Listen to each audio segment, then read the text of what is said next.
Bagi para pendengar podcast Ibu Kristi Damayanti, khususnya terkait serial tentang stroke ini, perlu diketahui bahwa apa yang dikemukakan adalah sesuai pengalaman pribadi Ibu Kristi sebagai seorang stroke survivor, atau dalam pemahaman lain bahwa pembahasan tentang stroke dalam podcast ini adalah menurut sudut pandang seorang stroke survivor. Selamat mendengarkan. Gangguan kontrol bahasa atau afasia. Salah satu gangguan yang disebabkan oleh kerusakan pada bagian otak adalah gangguan kontrol bahasa. Gangguan ini adalah disebut afasia. Memang belum tentu karena stroke, bisa juga karena tumor otak, infeksi otak, cedera otak, atau gejala demensia bagi usia lanjut. Tetapi dengan keadaanku sebagai pasca stroke, aku menyempitkan bahasanku tentang afasia karena stroke. Beberapa jenis afasia. Pertama, afasia ekspresif, yaitu jika apa yang kita inginkan dan apa yang ingin kita katakan tidak bisa tersampaikan. Kedua, afasia reseptif. Jika kita mendengarkan sesuatu dan melihat tulisan, tetapi kita tidak bisa memahami kata-kata sama sekali. Ketiga, afasia anomik. Aku pernah mengalaminya, kesulitan untuk menggunakan kata-kata yang benar untuk benda, tempat, dan peristiwa ketika awal aku terserang stroke. Keempat, afasia global. Jika kita sama sekali tidak bisa berbicara, tidak bisa mengalami pembicaraan, dan tidak bisa membaca atau menulis, itu yang pernah aku juga alami. Tetapi afasia bisa diterapi oleh speech therapy.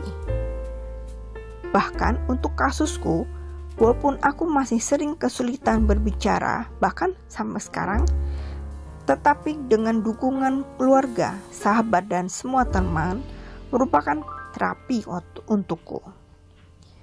Sampai ketika aku berbicara di depan banyak orang dan di berbagai kesempatan, aku menemukan ahli terapis, yaitu dukungan dari berbagai pihak dalam kasih.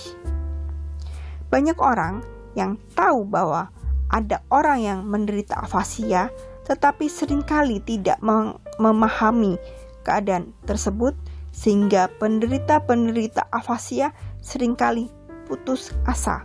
Bagaimana orang tersebut mau dan bisa mengerti bahwa ini bukan main-main. Kadang-kadang aku pun mengalami demikian.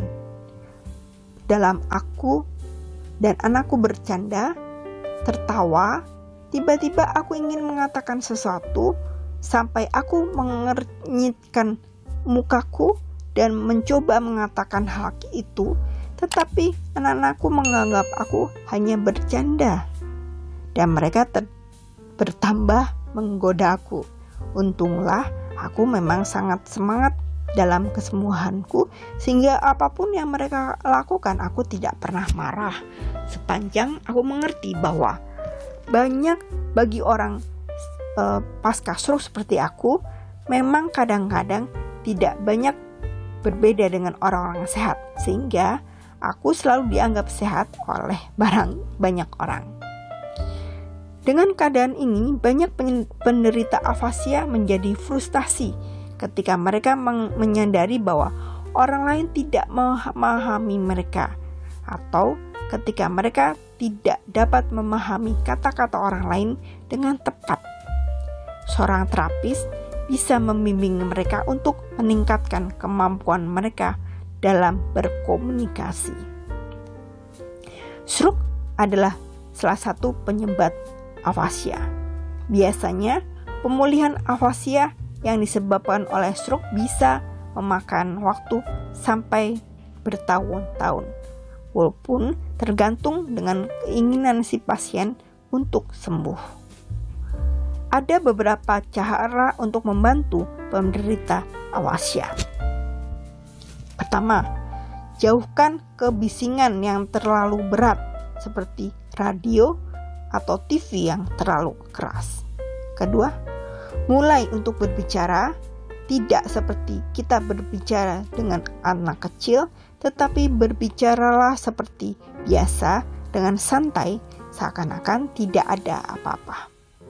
Ketiga, jika kita tidak mengerti, jangan berteriak, kecuali mereka juga memiliki masalah dengan pendengaran, karena berteriak tidak akan membantu. Keempat, lakukan selalu kontak mata jika berbicara dengan orang penderita afasia. Dan kelima, visualisasikan apa yang ingin dikatakannya sehingga membantu untuk dimengerti. Jika memang kita ingin membantu, luangkanlah waktu khusus untuk mereka. Kadang-kadang ini bisa menjadi jauh lebih baik dan lama daripada yang kita harapkan. Bersabarlah. Dan jika si penderita mulai frustasi, mulailah mencoba untuk terus kontak secara hati. Selalu mencoba untuk menahan orang dengan afasia terlibat dalam pembicaraan. Periksa dengan mereka untuk memastikan mereka mengerti, tapi jangan mendorong terlalu keras untuk mereka untuk mengerti, karena itu dapat menyebabkan frustasi lebih lanjut.